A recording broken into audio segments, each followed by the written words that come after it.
Alors, j'ai écouté une histoire. J'ai écouté une histoire cette semaine que j'ai trouvé un machin intéressant qui peut être mis j'ai envie de dire, à toutes les sauces. C'est un machin assez très simple, mais très bien. Voilà, hop. Euh, c'est l'histoire d'une maman qui a son fils qui s'étouffe avec une pièce. Et la maman, elle se débat pour lui enlever. Et au bout de quelques, je sais pas, quelques secondes très longues, elle a réussi à lui enlever la pièce de la bouche. Et, euh, et le lendemain, son fils, il va la voir, l'autre enfant, il est un peu plus grand, qui est petit quand même, il lui dit Maman, en fin de compte, le cadeau que tu dois m'acheter aujourd'hui, c'est pas la peine de l'acheter. Bon, bah, maman, elle est étonnée, mais bon. Et puis, il lui dit Tu sais, euh, le, le fait qu'on devait aller faire des courses là-bas, pour moi, c'est pas la peine non plus. Et puis l'enfant, comme ça, il dit c'est pas la peine de m'acheter ça et ça et ça. Alors la maman, elle dit mais pourquoi? Il dit parce que je ne savais pas qu'on était si pauvres. Et comme je t'ai vu hier te battre pour avoir une pièce, alors je vois qu'on est très très pauvres, alors je préfère de pas de prendre ton argent. Je trouvais ce machal intéressant. Euh, Parce que en vérité, dans la vie, il arrive des choses, comme l'enfant qui voit sa mère retirer la pièce. Lui, il croyait qu'elle se battait pour avoir de l'argent. En fait, elle se battait pour sauver la vie de son enfant. Et à notre échelle, euh, on observe des événements, on pense que ça a un sens, mais en fait, ça a un autre sens. On réagit à ça par rapport à ce qu'on a compris, mais en réalité, on est complètement à côté. Donc, la Torah nous apprend à, à observer, à ne pas se tromper. Comment interpréter l'événement qui nous arrive. Voilà, je trouve que c'est une jolie histoire, euh, un beau machin. Alors, Loris Bishvat, alors c'est une comment dire, c'est une fête qui paraît simple mais qui est extrêmement profonde. Alors, j'ai découvert un Mahamar du Rabbi qui explique réellement le sens de cette fête dans sa globalité, mais je vais commencer par la fin, ou peut-être par le milieu, comme on a trois quarts d'heure, donc je veux l'anekuda, et après, je vais développer ce que je peux développer dans le temps qui nous a appartenu. Euh, on compare le juif à une graine dans la terre. D'accord? Parce que, en vérité, on dit qu'il y a Adam et Tzatzadé. On est comparé à un arbre, l'homme est comparé à un arbre des champs. Et il y a d'autres versets je crois, dans Irmia, où je vous dirai après, où on est comparé carrément à des céréales, voilà, aux cinq céréales. Et il y a d'autres versets qui nous comparent ils comparent Dieu à un semeur, comment on dit, qui sème des âmes. Voilà. Donc en fait, Dieu, il sème nos âmes sur la terre. Premièrement, donc on est des graines. Deuxièmement, on est comparé à des fruits, qui est Adam et Tessané. Et ailleurs, c'est marqué qu'on est comparé à des, à des céréales.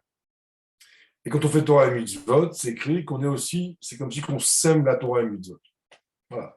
Donc on tourne de tous les côtés. Il y a la notion de semence dans la création de la vie. Alors on verra après bien la construction, mais moi je veux commencer par, la, par le message, un message magnifique. Après, si vous voulez, je vous donnerai le Mahamar, qui est un long Mahamar qui va dans tous les sens, mais au moins qu'on sort aujourd'hui avec une Nekuda. Pourquoi on est comparé à au fait de semer? Quoi le message?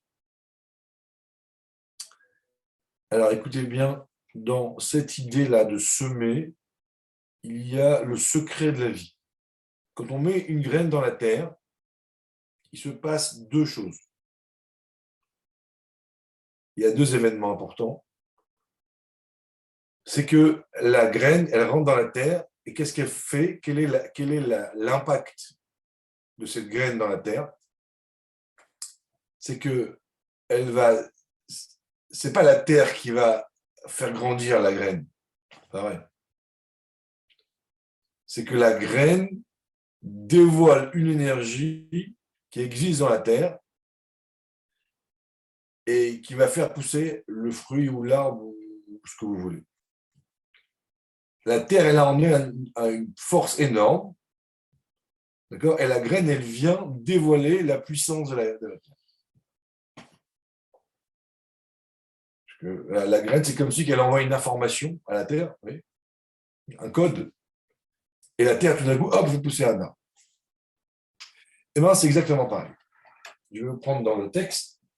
Il dit, quand on fait Torah et Mitzvot, on raffine le corps et l'âme animale, d'accord? Et par cela, on dévoile la source du corps et de l'âme animale qui sont plus hauts que la source de l'âme divine. À l'image de la semence, quand on sème dans la terre, ça réveille dans la terre une puissance qui est dans la terre, mais qui attend d'être dévoilée par la graine. Ben, la terre, c'est comparé à mon corps et à mon âme animale. Quand je mets une graine dans la terre, la graine provoque un raffinement de la terre qui fait que tout d'un coup, elle dévoile une pomme rouge, bleue, non, pas bleue. Voilà, des bananes, je sais pas, toutes les couleurs, des fleurs, voilà. Donc, ils sont dans la terre déjà potentiellement, mais il faut la graine pour la dévoiler.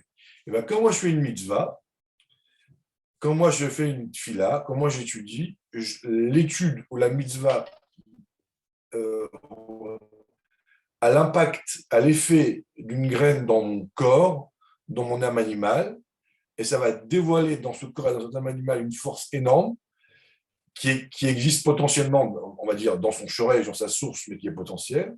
Et quand je dévoile cette force-là, quand la graine dévoile cette arme, voilà, et ben en réalité, c'est plus haut, bien plus haut que l'âme divine. D'accord? euh, Maintenant, on va dire comme ça, on va dire que cette idée-là, elle répond à une question essentielle. La religion vient me frustrer.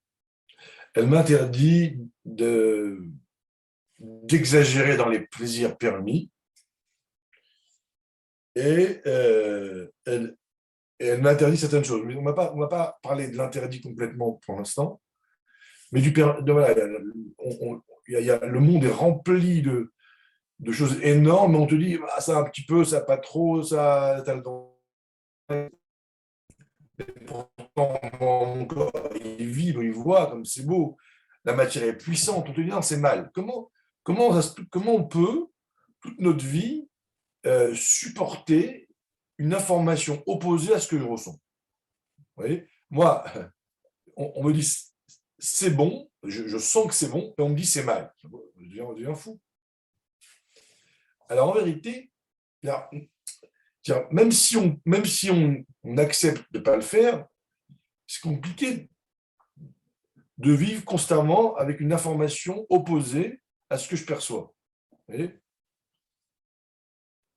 Alors, on te dit ici, la matière, elle est spirituellement, elle est plus puissante que le divin. Toute la vibration que tu as, toute l'attirance que tu as par la matière, les femmes, l'argent, les hommes, ce que vous voulez, les voitures, les maisons, tout ça, tout ce que vous voulez, ce qu'on ressent comme attirance et que le monde entier est attiré par ça, c'est normal. Parce qu'en vérité, dedans, il y a une énergie qui est très, très élevée. Seulement, le problème, c'est que dans ce monde-là, cette énergie-là, elle est en prison. Et mon rôle à moi, c'est que d'aller chercher mon âme divine qui, elle, a petite puissance, mais elle a un avantage, l'âme divine, c'est que l'énergie est dévoilée. Vous voyez, elle est dévoilée. Donc, quand je prends cette âme divine à travers les Torah et mitzvot et je la mets dans la terre, elle va créer une vibration qui va libérer une énergie qui est en prison, mais qui est bien plus puissante que mon âme divine. Voilà le sens de la semence. Toute la Torah, toutes les mitzvot qu'on fait, ils servent à ça. Ils servent à libérer l'énergie qui est dedans. Deuxième point, après je vous écoute si vous avez des remarques, il dit qu'il y a une condition pour que ça fonctionne, qui est un peu moins agréable. Il dit vegan, c'est que la Torah et mitzvot, il faut les faire. L'homme mitzad ta'am, et là, birde le kayem tzivou Hashem. Les mitzvot, ils doivent être faits parce que Dieu nous a ordonné de les faire, et pas parce qu'on comprend qu'il faut les faire. Donc c'est marqué Asher kideshanu b'mitzvotav, il y a le mot ordre. Okay, un ordre, ça veut dire, c'est contraignant. Et cette idée-là où j'ai besoin de me contraindre, on appelle ça ikafia ou ce que vous voulez, eh ben c'est à l'image de la graine qui doit pourrir, qui doit se désintégrer pour pouvoir provoquer dans la terre le fait que le fruit pousse.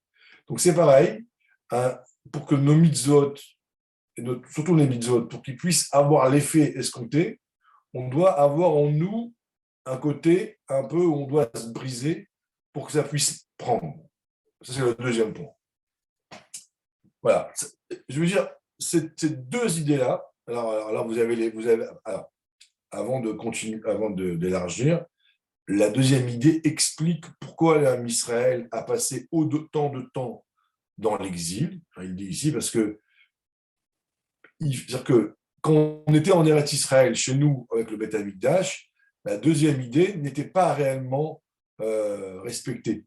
À quel moment la deuxième idée a réellement fonctionné? C'est quand on était en galoute, quand on est dans la plus grande souffrance, comme c'est marqué, Azorim bedima, berina iktsoru, quand on sème avec des pleurs, on récolte en chantant. Ça, c'est le deuxième point de l'année. Voilà. Ces deux idées-là, dévoiler l'énergie potentielle dans le corps, qui est énorme, et corps et âme animale, et il dit plus haut que l'âme divine. Alors, ça pose une question, mais je ne vais pas rentrer là-dedans. Okay. Et le deuxième point, ça passe par le fait de se courber. Hein, Dieu te dit, je vous ordonne de le faire. Voilà, c'est volontaire. Dieu ne te dit pas, je t'explique de le faire. On parle des mitzvot, essentiellement. La Torah, un peu moins. Ces deux idées-là sont essentielles pour réussir la mission globale de toute la création du monde. Voilà, ça c'est la Nekuda, on va dire, sur lequel je voulais. Le message du lien entre l'arbre et les céréales et l'homme. À chaque fois qu'on étudie, qu'on fait des mitzvot, qu'on rentre le matin au soir, on est confronté à ça. Alors, ça me fait penser en même temps à une petite blague qu'on m'avait racontée. Sûrement vous connaissez, mais là, je la trouve juste, la blague. C'est un juif très riche qui va voir un rave, il lui dit, est-ce qu'on doit mettre une mezouza dans une Ferrari? Le rave, il regarde, c'était un vieux rave comme ça, des bras qui n'a pas levé souvent les yeux de sa Gemara. Il dit, excusez-moi monsieur, mais je ne sais pas ce que c'est une Ferrari.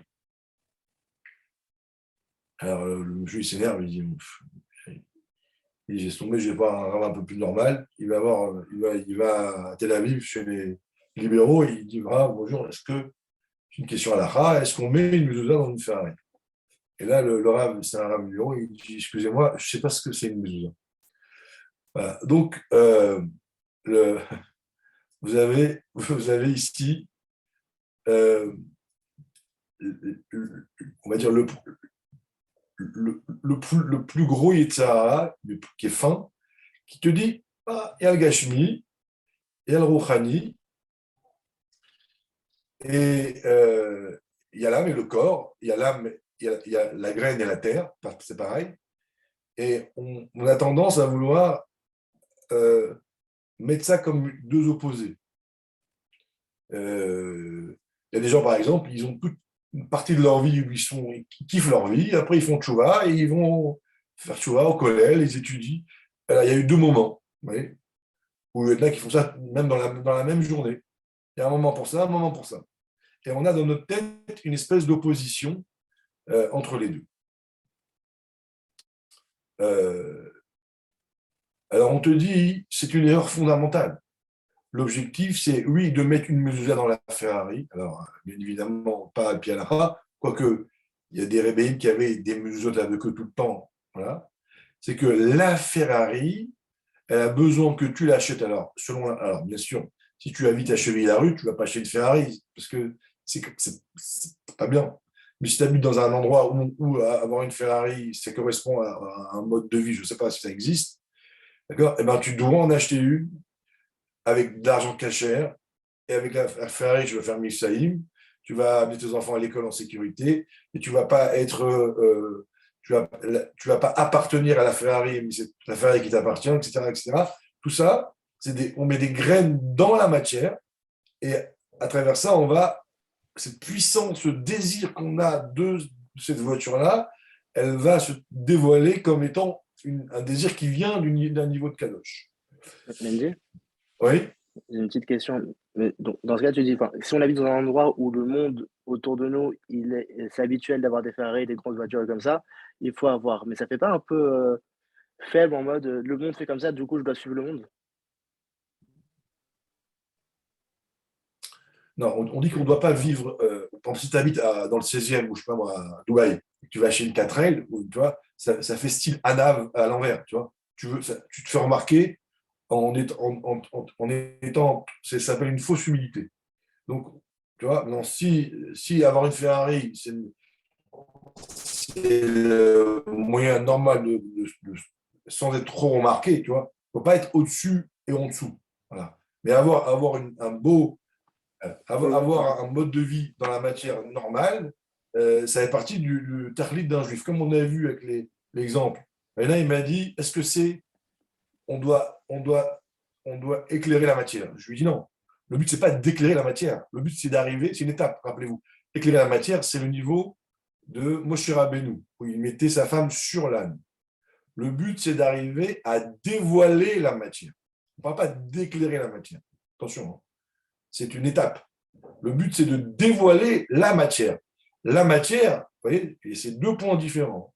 Il y a l'âne, il y a Moshe, il met sa femme sur l'âne, et il y a Mashiach qui est lui sur l'âne. C'est quoi? Pourquoi Mashiach il est sur l'âne? C'est le niveau 3.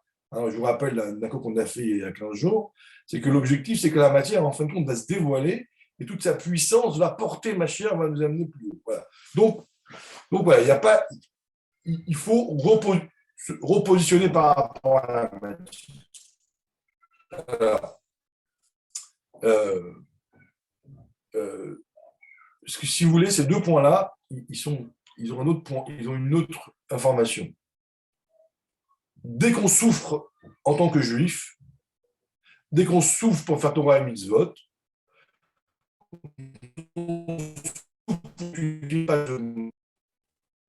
ça fait partie du processus. La graine doit pourrir avant de pousser. Voilà. Donc, quand on souffre, on ne va pas dire ah, pourquoi je souffre? On dit non, c'est comme ça. Pour pouvoir dévoiler ton corps, pour pouvoir dévoiler ta matière, pour pouvoir dévoiler l'énergie, il faut que Torah et mitzvot soient faits dans une forme de difficulté, chacun à son niveau. Voilà. Alors, on demande le moins possible, d'accord?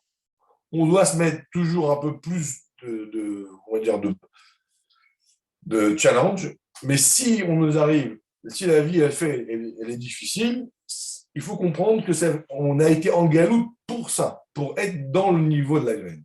Ça, c'est une leçon au quotidien. Deuxième chose, c'est que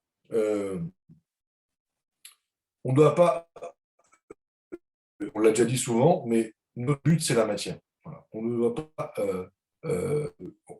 contrairement à d'autres chitotes ou quoi, fuir cette relation à la matière. Dans la matière, il y a une force énorme. Voilà, il faut rentrer, en profiter et la transformer. Voilà. Vous voyez, quand on sait, dans le monde normal, j'ai envie de dire, pas religieux, je dis exprès normal, ça veut dire on suit son instinct, c'est évident, ça paraît normal d'aller prendre le maximum d'intelligence de la matière, l'informatique, voilà, et l'homme suit cette matière-là et il évolue avec. Quand on est religieux, comme il y a des règles que Dieu nous donne, etc., on peut s'enfermer. Vous voyez, on peut inventer, on peut devenir. La religion, elle a un danger, c'est qu'on peut être faussement religieux. Tu ne peux pas être faussement riche ou faussement mathématique, parce que les maths, ils sont là, c'est une réalité. L'argent, c'est pas, c'est une réalité. La religion, tu peux dire, ah, on peut inventer des halakhot en disant ben, c'est comme ça que Dieu veut, puisque on n'est pas confronté tout de suite à ou c'est vrai ou c'est faux. D'accord. Les gens, ils prient, maintenant, ils ne prient pas, ils chantent à voix haute et ils font des ténors, ils pensent que Dieu aime ça. Et on peut se tromper dans la religion, beaucoup plus que dans la réalité. Donc, la leçon numéro un, c'est que toute la matière que Dieu a créée, elle est au service et tout le plaisir qu'il y a dedans, toute la passion qu'il y a dedans, elle n'est pas là pour les autres, elle n'est pas là, c'est pas sourd, vous voyez, ça ne sert pas à rien. Ce désir, cet appel de phare que j'ai par rapport à la matière, c'est l'énergie que Dieu a mis dedans et je suis venu pour la libérer. Et donc de s'enfermer en disant non, non, non, moi je reste dans mon collègue, ben, c'est une erreur monumentale. Je dois faire les mitzvot dans la matière parce qu'en elle, il y a l'énergie du but de la création du monde. Ok. Voilà. Voilà la Nekuda essentielle de tout Bishvat pour moi aujourd'hui. Alors, Mais, juste, j'ai une question. Tout à l'heure, tu as parlé de ça par rapport aux choses interdites. non, j'ai dit on pourra voir après. L'interdit, alors c'est facile. L'interdit, c'est un autre sujet. C'est qu'on est confronté à l'interdit en le fuyant. D'accord. Parce que c'est assourd. Mais par exemple, tu vois bien, par exemple, la Nida, c'est interdit à un moment donné et permis à un moment donné. Par exemple. Mais je ne voulais pas te rentrer dans l'interdit maintenant. Et on te dit, pourquoi la Nida, c'est comme ça? Parce que l'homme, en faisant ça, quelque part, il raffine aussi l'interdit. Remarquez que la femme, comme elle a été interdite pendant un moment, alors quand elle devient permis, c'est l'interdit qui devient permis. Tu vois, c'est marqué, ça crée un désir plus fort. Comme on dit, Maïm Gunduvi Mimtaku, l'eau volée est meilleure. Donc, même dans l'interdit, on a un niveau de raffinement, mais qui est un peu différent. Tu vois. Non, mais alors, pourquoi à un moment tu as posé la question à un moment tu as dit pourquoi toute ma vie on me dit que ça c'est bien, alors que c'est pas bien alors que c'est bien. Alors, Enfin, l'inverse. oui, mais 80, parce que normalement, un juif, il n'est pas attiré par ce qui est assaut. Ouais. Ce qui est assaut, normalement, ne m'attire pas. Mmh. Ça m'attire parce que j'ai abusé des plaisirs permis qui font que tout d'un coup, je crée un désir qui n'est pas le mien. D'accord. Donc, normalement, si toute ta vie, tu as été dans la Torah mitzvot, l'attirance, ça va être dans ce qui est permis, mais dans l'abus. D'accord. Voilà. C'est pour ça qu'au début, j'ai posé la question, mais j'ai un peu glissé. Alors, on va parler de tout ce qui est permis, tout ce qui est luxueux, tout ce qui est, tu vois, beaucoup d'argent, une belle voiture, une belle maison, une belle salle, tout ça. Donc, et tout ça, ça me fait des appels de phare. Le mal, normalement, d'un juif, il voit bien que c'est comme une vache, elle aime manger de l'herbe. Moi, l'herbe, ça ne m'intéresse pas. D'accord, j'ai compris. Mais alors, à ce moment, alors, ok, très bien. Alors, maintenant, quel rapport entre ce que tu viens de dire, l'abus du permis, et l'histoire des mitzvot qu'on plante comme la graine? J'ai pas compris le lien. Où est-ce que, comment on fait le lien en fait, quand le fait que la matière t'envoie un message qui fait que tu désires la matière, ok. En fait, ce désir-là, il vient de l'énergie qui est dedans, ok, qui est très puissant. Maintenant, comme elle est très voilée, cette matière, il y a beaucoup de clipotes, elle t'aguiche, on va dire, entre guillemets, de manière mauvaise. Donc, toi, tu dois aller vers elle avec ta formule à toi. Ça veut dire que quand tu fais Torah et mitzvot dans cette matière-là, c'est ta manière à toi d'enlever les voiles de la matière pour libérer l'énergie et que toi, tu vas aller vers elle comme toi, tu veux aller vers elle, pas comme elle est appelée. Mais pour ça, il faut mettre Torah et mitzvot. Il faut la graine de Torah et mitzvot. Si tu veux avoir la matière avec, on va dire, comme toi, naturellement, sur Torah et mitzvot, eh ben, c'est la matière qui te détruit. Une graine dans la terre qui ne pourrit pas, elle se détruit. J'ai compris, mais je suis peut-être relou, mais en fait, Non, ça me ressemble plus. Ça ressemble plus au fait de tout faire les Shem Shamaim, mais c'est pas les mitzvot. Ben non. Ben non. Si tu ne mets pas les tuiles le matin, ton corps, il n'est pas raffiné. Tu ne veux pas Shema Israël, ton corps, il n'est pas raffiné. Ouais. Tu veux faire ce que tu veux, tu ne peux pas raffiner ton corps. Si tu ne mets pas la tzak, tu vois, il y a des mitzvot, des ordres de Dieu. Ouais. D'accord. Pour libérer ton corps et ton âme animale. On va prendre un exemple. Tu as des gens, alors on va être un peu plus. Tu as des gens, quand on regarde, on va dire, la vie, à un moment donné, leur corps et leur esprit et leurs émotions, on va dire, vont dans tous les sens. Et on voit bien qu'ils sont, je fais exprès de prendre des exemples extrêmes, hein, qu'ils font des dépressions, ou ils sont très égoïstes, ou très, je sais pas, ils ont très peur, ou très ça, ou très, tu vois. Et avec le temps, ça s'amplifie. En fait, c'est parce qu'ils n'ont pas su prendre le contrôle de leur corps ou de leur cœur. Et donc, cette puissance-là, ceux qui jouent, ils passent leur temps à jouer dans des jeux, à vivre dans un monde virtuel ou à fumer du shit, tu vois, tout ça. Et qu'ils vont prendre de l'argent à gauche parce qu'en fait, le corps est le patron. Et en fait, cette énergie-là qui a pris le pouvoir, mais dans un mode obscur. Et là, tu deviens l'esclave de ton corps et de ton âme animale, d'accord, qui sont bien plus forts que toi. Le seul moyen de se libérer, c'est Torah et Mitzvot, qui sont des graines explosives qui vont enlever la croûte, pas terrestre, mais animale et physique, et qui vont faire libérer ton énergie. Et là, tu deviens un homme de plus en plus sain, on va dire. C'est quoi un homme sain? Un homme sain, c'est un homme qui a l'énergie, la puissance qu'il y avait en lui, eh ben, elle s'exprime pour le bien, dans son bien, et ça, non seulement il s'épanouit, il épanouit les autres, ça devient, comme on dit, un arbre qui donne des fruits, dans l'image, ou du bonheur par sa beauté à tout le monde. Mais sans mitzvot, tu ne peux pas. C'est mieux qu'une thérapie, alors, Torah et mitzvot. C'est une thérapie. C'est une thérapie. Ouais. Oui, bien sûr. Voilà. Alors, il y a le côté, tu vois bien, il y a le côté soumission de la mitzvah. Il faut la faire. Là, il m'a dit, ouais, je fais une fila, c'est compliqué pour moi. J'ai envie de dire, tu as de la chance. C'est parce que quand tu fais, alors, tu vois, quand je mange caché, il me dit genre, parce que c'est un enfant qui est religieux, et il a envie de devenir fraile. Je pense qu'il n'a pas encore passé l'étape, et on parlait pour essayer. Il me dit, moi, manger pas cachère, ce serait un exploit pour moi. C'était beau. Là. Tu vois, bon, alors on a discuté pour lui expliquer, mais voilà. Donc en fait, oui, c'est une thérapie. Alors,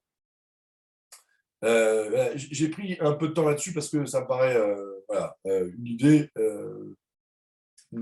que j'ai trouvée sympathique. Maintenant, le temps qui nous reste, on va un peu reposer le sujet.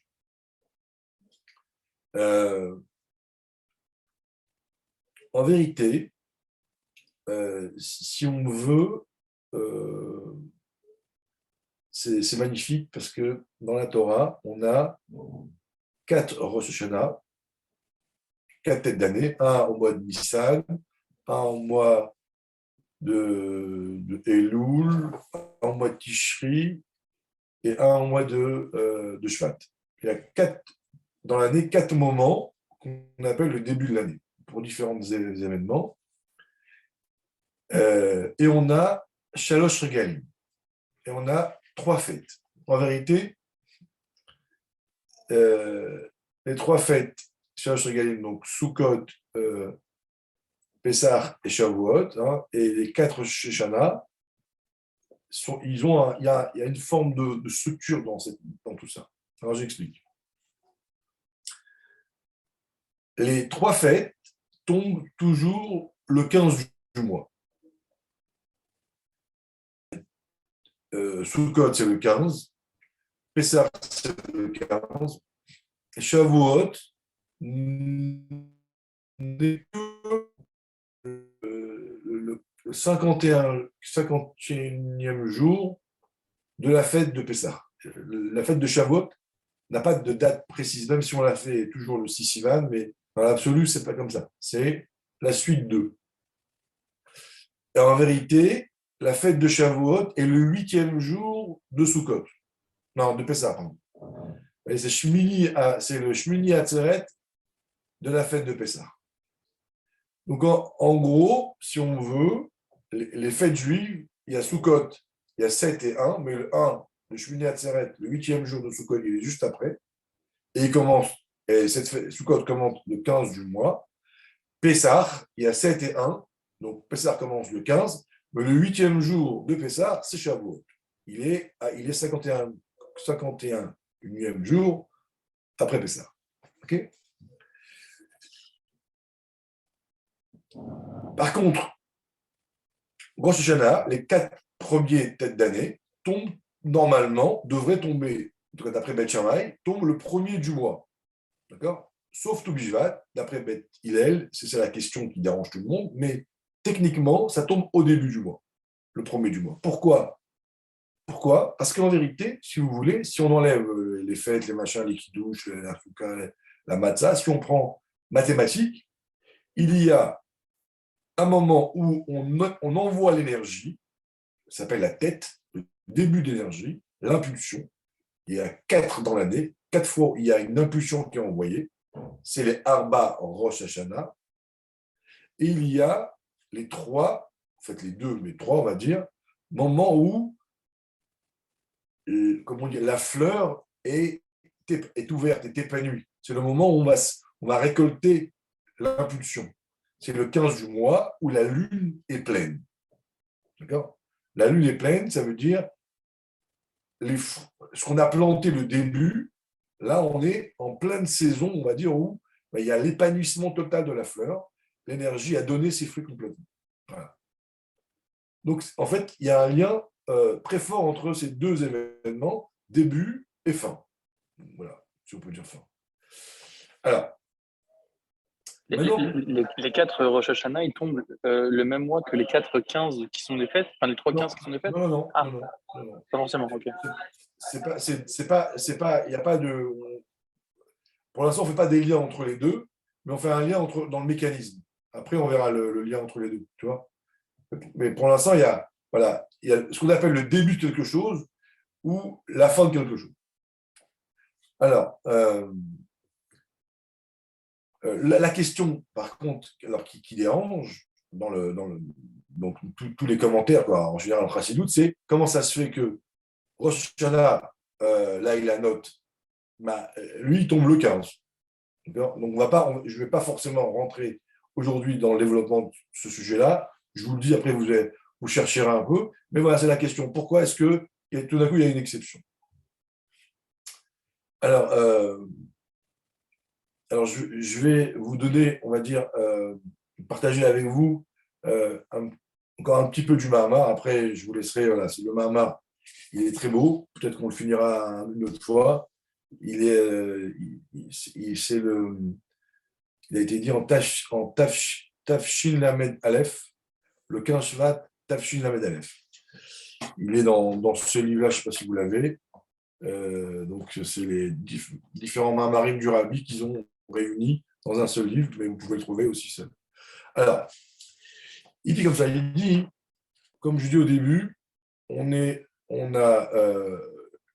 en nous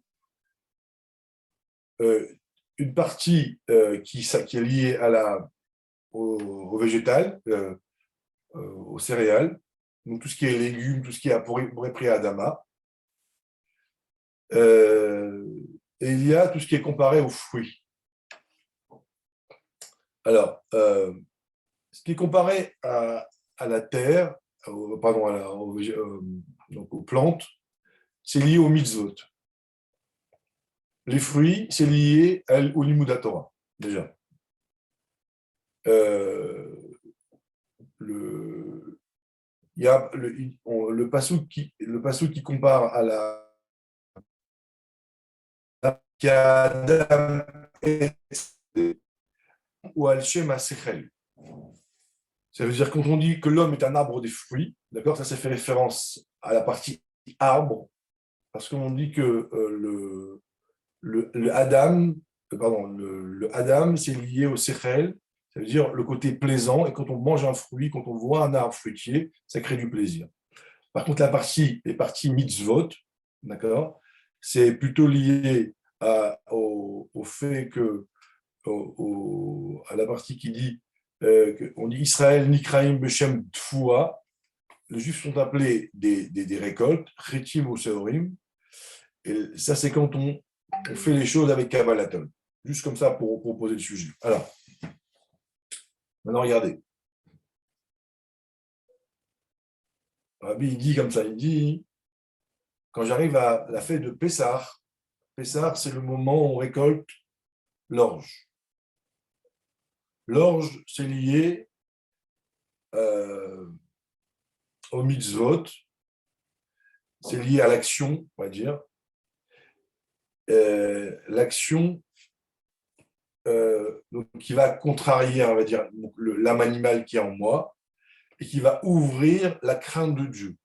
C'est le moment où je récolte la ira, comme le mot Seora, c'est She'ar, la porte du Hé. Seora, d'accord? Si vous coupez en deux, la porte du Hé, le Hé, c'est le Hé Tata'a, la crainte d'en bas. Donc, d'après, dans ce Mahamar, première étape, au moment de la fête de Pessah, c'est le moment des récoltes. Les récoltes sont là, les récoltes de l'orge, sont la conséquence du fait que là-haut, il se passe quelque chose. Et là, on est en train de nous donner une énergie qui correspond au mitzvot. D'accord? Donc, je répète, la récolte d'en bas est les conséquences d'une énergie qui est arrivée à point, qui est arrivée au niveau du 15, donc qui est dévoilée. Quelle énergie? L'énergie de la crainte de Dieu.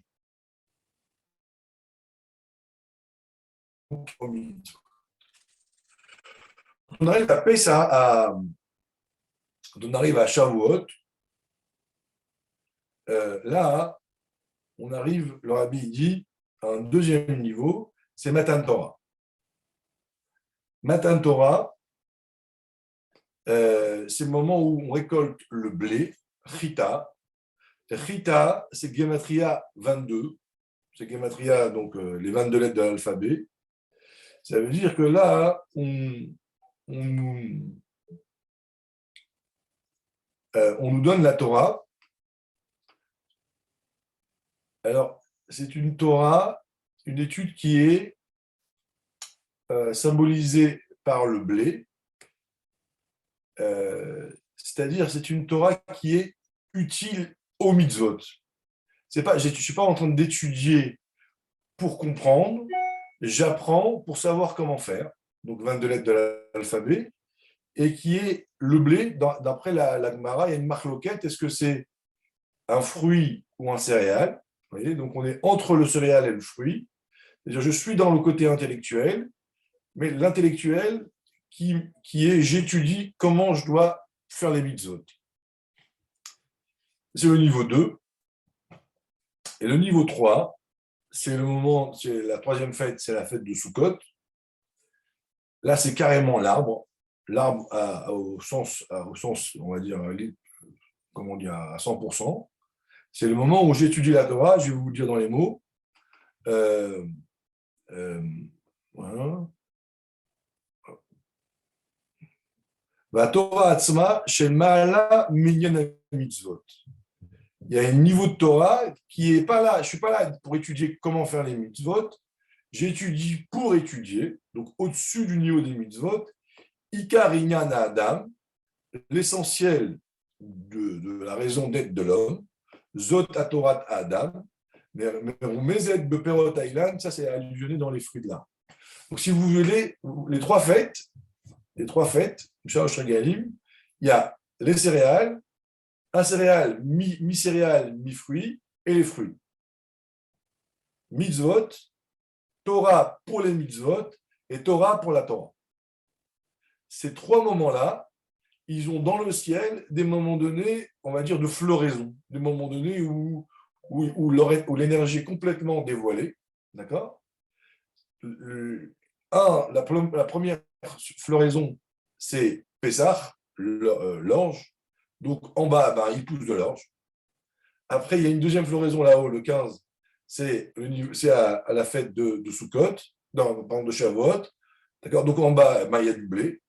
Et pour les fruits, quand on arrive Sukkot, là-haut, on arrive à un dévoilement de la Torah à 100%. Et donc, en bas, il y a la fête de Sukkot. D'ailleurs, on l'appelle Chag HaKatsir. Chag HaAsif, pardon. Alors, maintenant, nous qu'est-ce qu'on...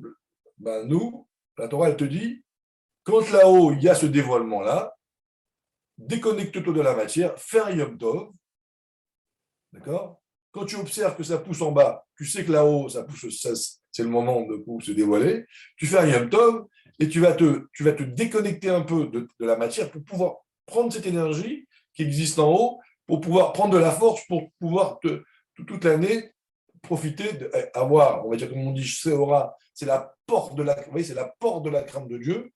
Donc, c'est vraiment des outils qu'on nous donne pour pouvoir réussir notre vie de juif toute l'année.